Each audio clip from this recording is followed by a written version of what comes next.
think we need to do a top 5 purchases for 2021 halfway point.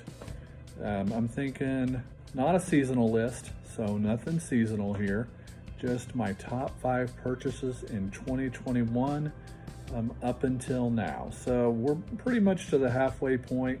I'm just gonna call it, we're at the halfway point.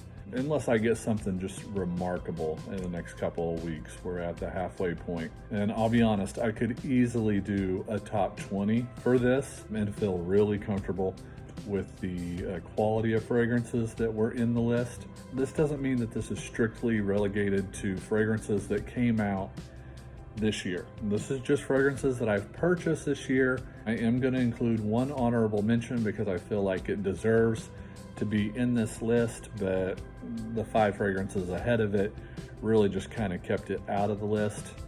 My top 5 purchases for the halfway point of 2021. So there it is, a look at the top 5 purchases this year through the halfway point. And this is niche and designer, so I'm not going to separate the two. Don't feel like they need to be separated. I love these fragrances all equally. Quality is exceptional on every single one of them. They're different types of fragrances. I've got some spring stuff here. I've got some dead of winter stuff here. I've got some summer. And let's start real quick with this one right here. This is, of course, Dua's hashtag Candy.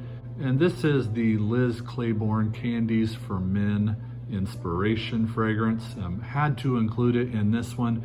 My honorable mention for this one, I've talked about it quite a bit on my old Instagram. I think I've mentioned it on my new Instagram, and I'm pretty sure I've talked about it on this channel so far.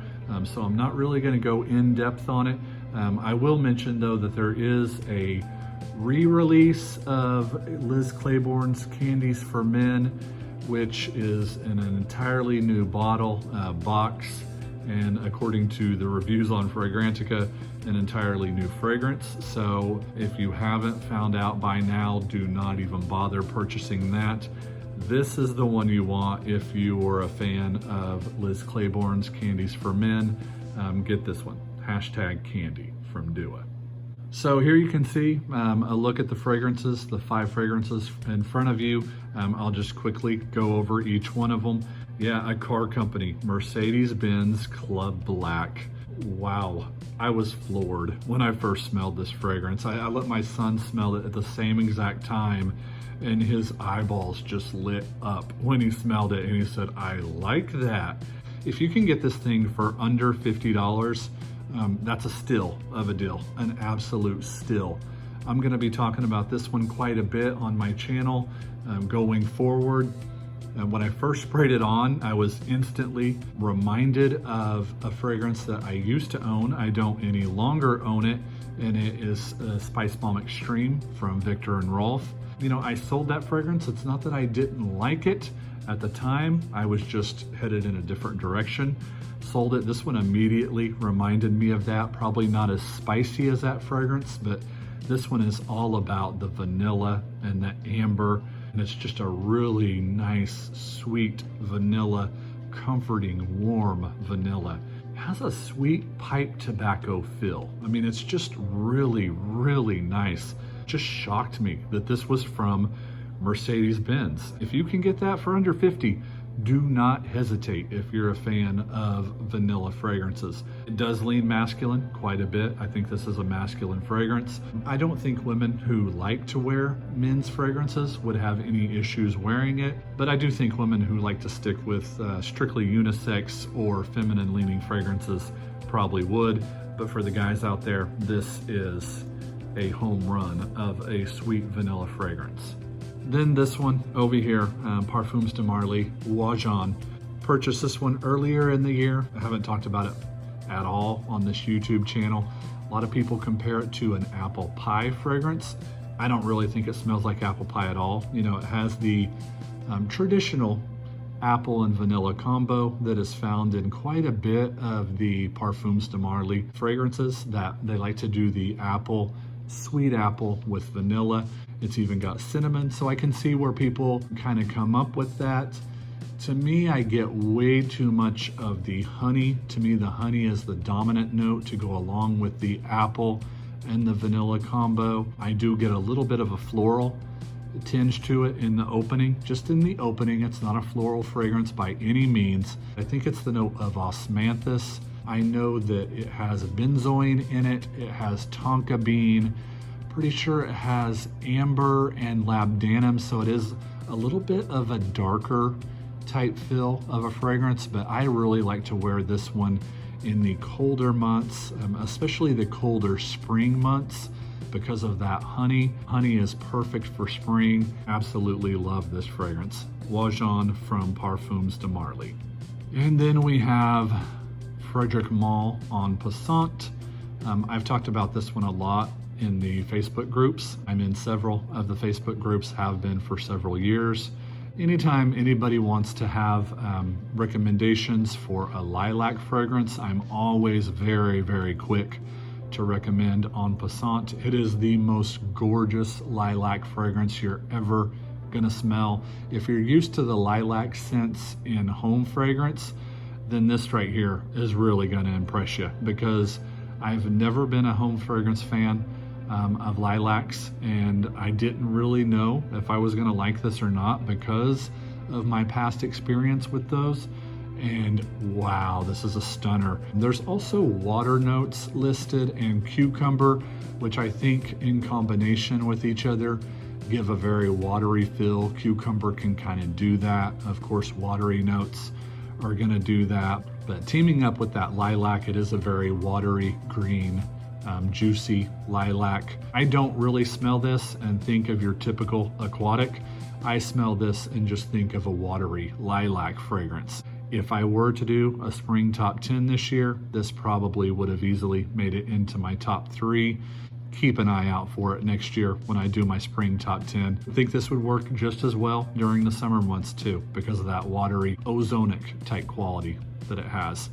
But that is En Passant from Frederic Malle. And then we have Al Haramain's Amber Oud Rouge. I've also talked about this one quite a bit. And what can I say? This is the Baccarat Rouge 540 Extrait. This is the inspiration of that fragrance, and it's a really great inspiration of it.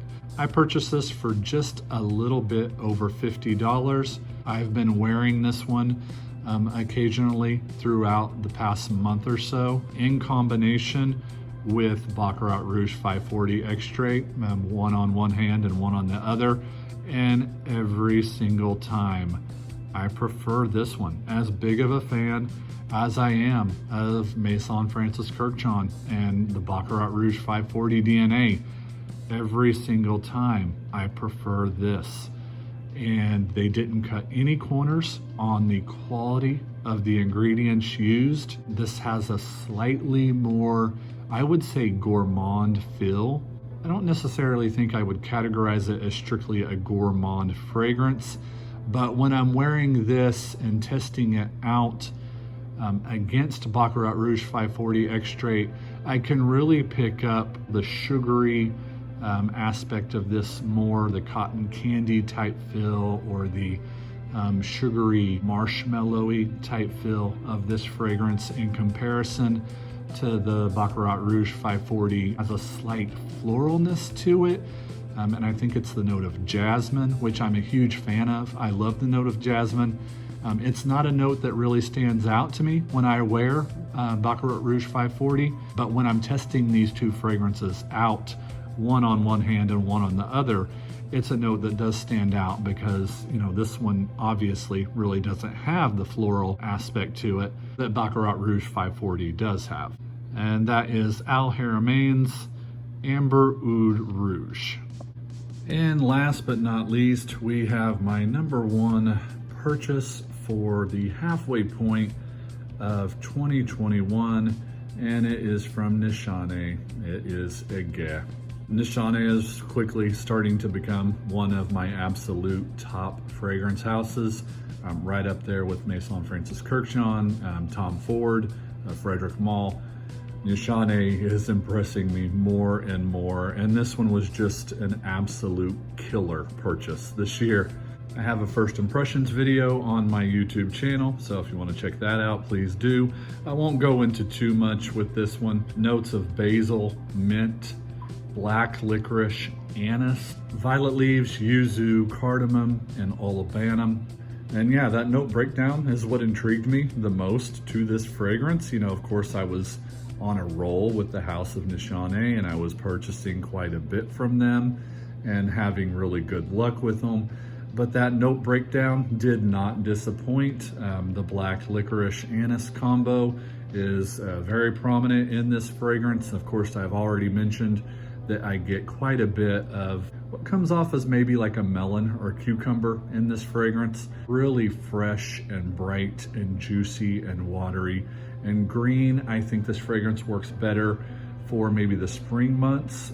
Such a green, sweet, watery, juicy fragrance to my nose. My absolute best purchase of 2021 so far. This top 5 could have went pretty much anyway.